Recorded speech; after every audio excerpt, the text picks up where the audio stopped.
Hello and welcome to Thirsty Thursday Toys. If you're already subscribed, thank you and welcome back. If you're new to the channel, I do nerdy drink recipes and toy reviews every Thursday and some other things here and there. Today's drink is going to be in the form of a Jello shot in what I call the spare no expense Jello shot to pair perfectly with our Amber Collection John Hammond. Before we get to the recipe, I want to explain this process. Obviously, you're allowed to skip right to the review if that's what you're here for, or if you just want the recipe with none of the backstory, skip to that. Don't let me tell you what to do. Otherwise, allow me to explain. A quick search will show that I'm not the first person to make Jurassic Park Amber Jello shots, and I'm definitely not going to be the last, but I can assure you that mine will definitely be different. Obviously, the go-to Jello flavor / color is orange.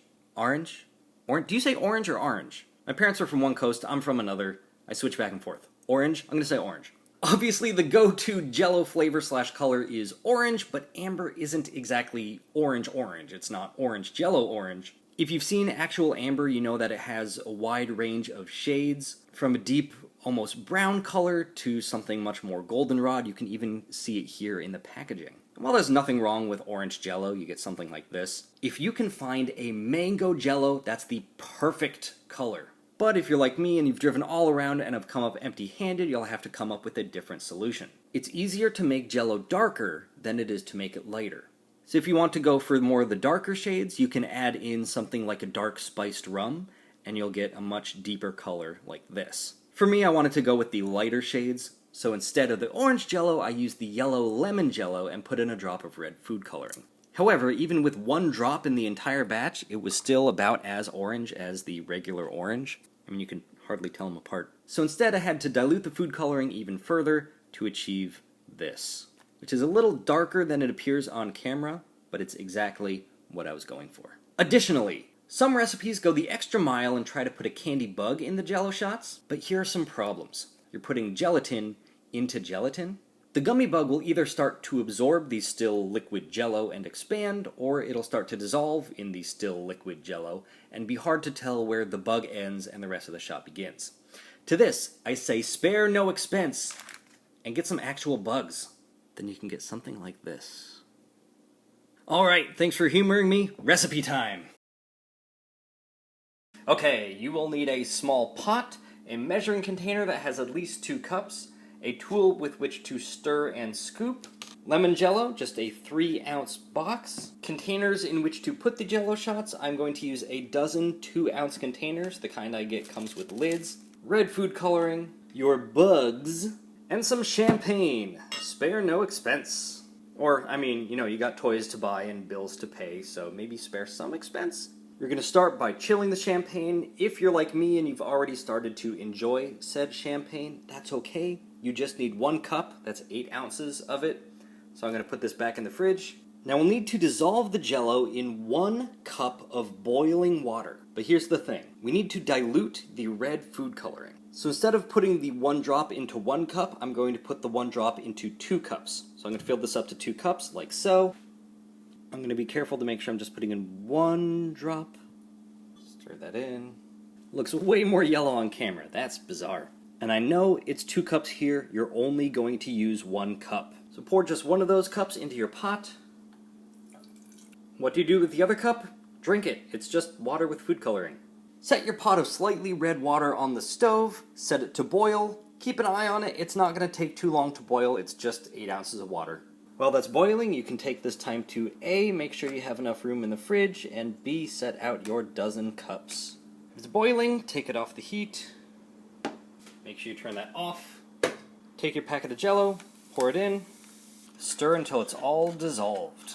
Now part of the reason I had you quickly take it off the heat is because you're putting a boiling liquid into plastic containers. We do not want to melt the containers. We want to make sure that the liquid is cool enough to not melt these. Take your champagne, measure out 1 cup, again that's 8 ounces. Then carefully pour it into the hot Jello. You may get some bubbling, that's okay. If it's extra bubbly, you can just scoop them out and slurp those. They're delicious. If you think it's cool enough to not melt the containers, you can just start scooping it in.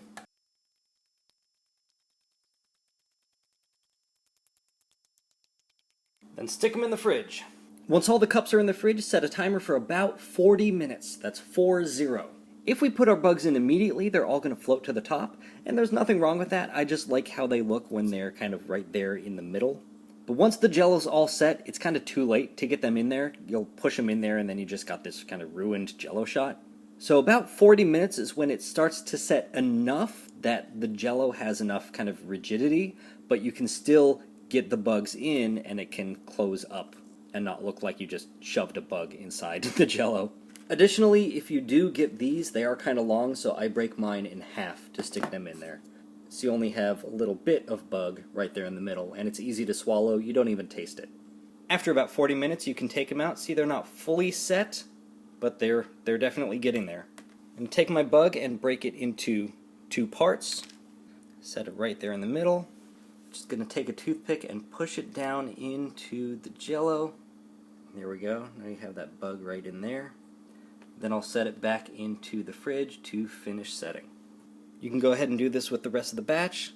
Then stick them in the fridge for a couple more hours or until they're all set. There we have our solid Jello shot. We can pop the lid off here. Nice and solid. You got that insect inside. Let's go ahead and enjoy. Alright, here we have Mattel's Amber Collection John Hammond figure. Here he is in the window packaging. We can see him and all of his accessories, extra head, baby raptor, cane, 2 hands. Got the Jurassic Park logo on one side, the Amber Collection logo on the other. On the back we have a movie still and some other information about him. Just like the other figures in the Amber Collection line, at least the ones from Target, we do have that Scotch tape all around, kind of ruining the packaging. I don't know why. I don't know why they do that. They should at least use more transparent tape and not just this clearly, obviously Scotch taped. Look, it takes away from the whole thing if you're an in-package collector. I am not, so let's get this guy open. Get this side. There you go. Now this whole back flap can kind of come out. Slide them on it. There are no instructions or anything in there, and you can just recycle this. Unfortunately, he does not come with a base. I don't know why they did not give bases to the humans, just the dinosaurs. Which is weird because the humans do have peg holes for stands, so I don't know. We've got John Hammond. Let's get him and all his little pieces out. No, if I'm being honest, I don't really care much about the human characters, at least not for the Amber Collection. I'm more just into the dinosaurs themselves, but I'm also a sucker for accessories. So, cane? Yes. Hatching baby raptor? Yes, please. So take a look at these first. Here's our cane. For the size, the paint and detail is not bad. I do like, you can see there's a printed mosquito on it. Can't really see it through there. It's not bad for the size. Let's see if we can get closer. There we go.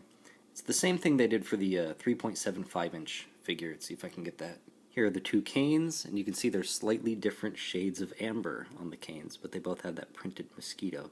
Yeah, look at that. Number 2.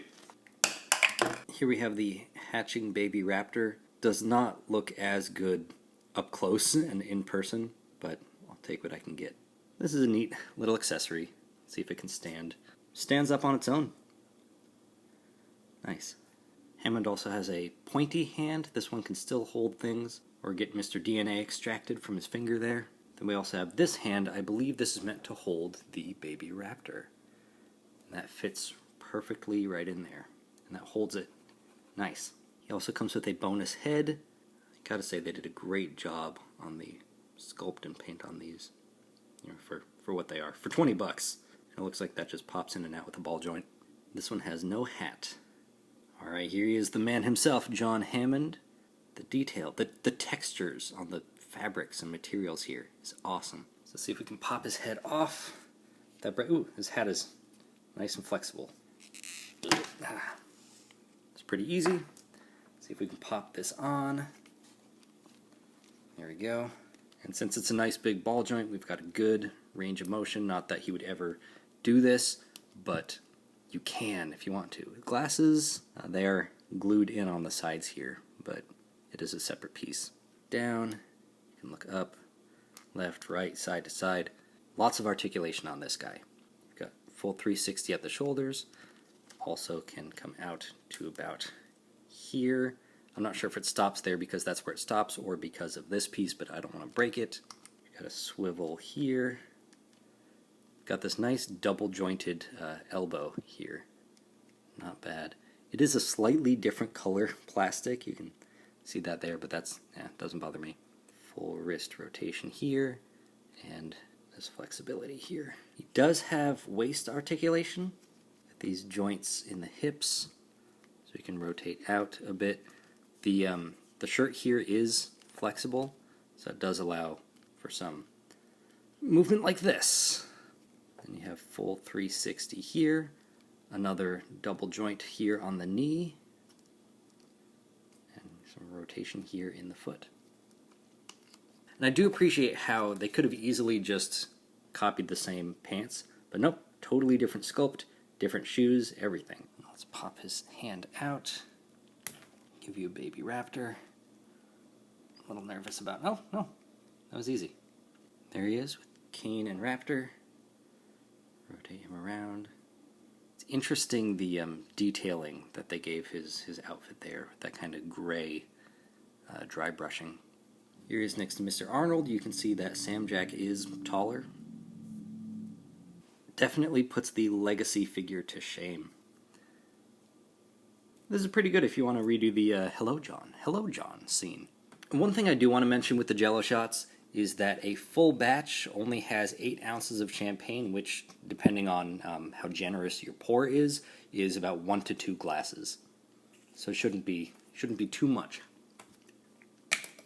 I'd show him with some other dinosaur comparisons, but he didn't really interact with many dinosaurs in the movie at all. So there we have the Amber Collection John Hammond figure. Comes with some nice accessories. Retails for about $20. As always, I wish you good luck on your hunt. Thanks again for subscribing, and remember to please drink responsibly.